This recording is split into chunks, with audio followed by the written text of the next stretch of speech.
Welcome to my studio, audience.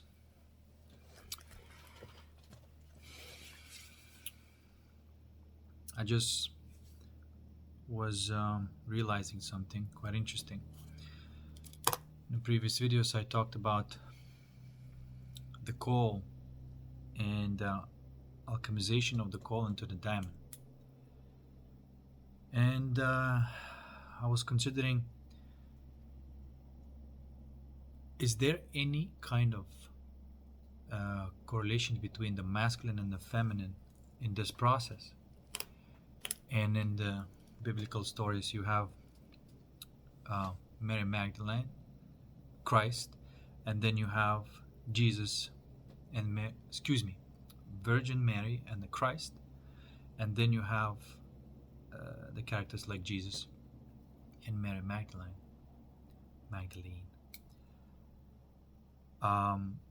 That's depiction of the ultimate void and divine spark. That would be Virgin Mary, ultimate void. Christ would be the divine spark.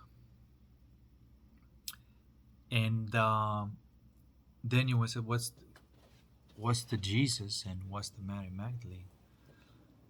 Well, if my theory is correct, it appears that those are two souls that have descended into the darkness all the way. Remember I told you about levels of the game? Well, those two souls decided they're going to go all the way. And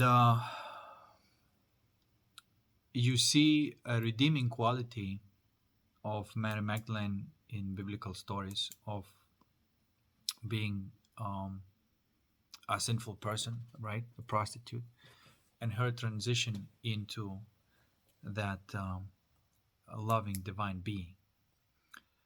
And there's not a lot of stories to say something bad about Jesus, but based on this theory, it appears that he was a bad mofo as well, and he alchemized that instead of remaining being a bad mofo. He alchemized that into the diamond, the crystal, and she alchemized that into the pearl. What am I talking about? Why the difference, the diamond and the pearl? Why there's this outcome of masculine polarization and the feminine polarization? Okay. And it appears that that's how divine split itself into the masculine story and in the feminine story of redeeming themselves. Now, of course, during that story, the alchemization of that coal wasn't that they did it all by themselves. The alchemization of that coal was the realization of your true self in reflection of the feminine side of you, which is part of you but not you, and then of course vice versa. All right, so what does the diamond do?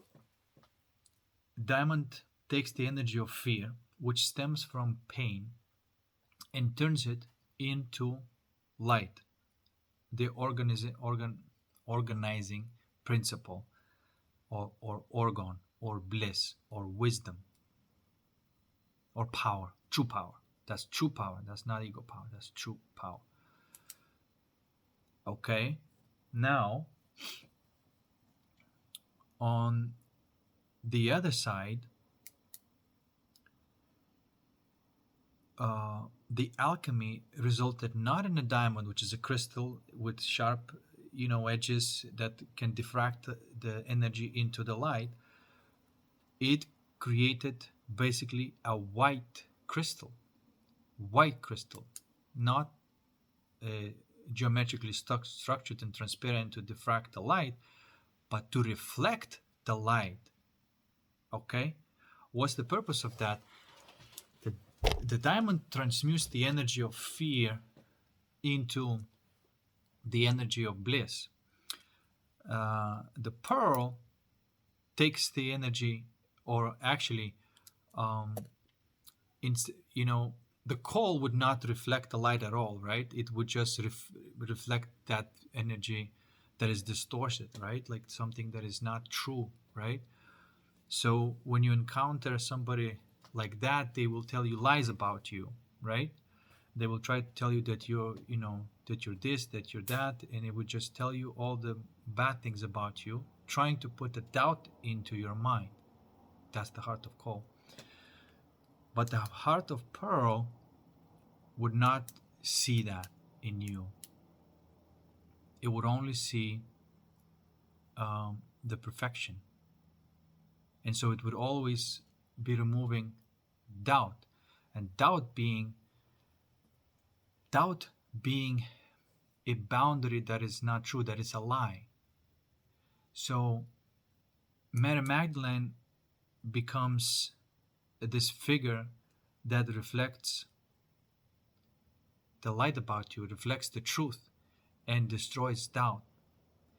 And Jesus becomes that figure that transmutes fear. Okay? And as a result, the absence of doubt, there's a certain degree of stillness. Because doubt is a motion that is incorrect. And so she deflects that motion. And so that motion does not happen. Okay? And so that's why they work together. Mary Magdalene could not do it by herself, and Jesus could not do it by himself, because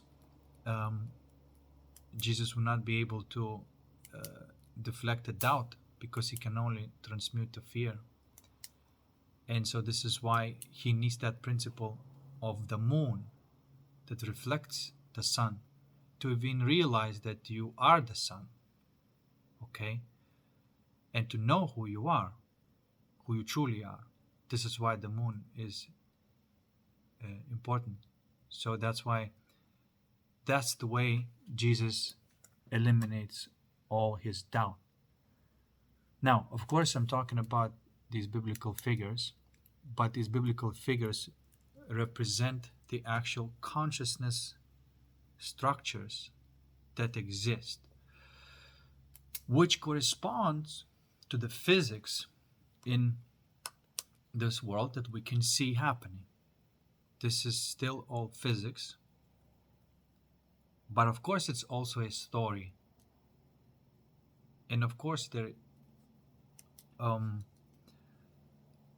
appears to be souls who chose this journey, one to become the heart of diamond and another one to become the heart of the pearl. And so those two stories is a story of Jesus and a story of Mary Magdalene. Those are two archetypical stories that some of us chose to play. And this is the highest level game that exists, as far as I know, in this game of life. Okay? So this is why those two facets are necessary. And one cannot do without the other.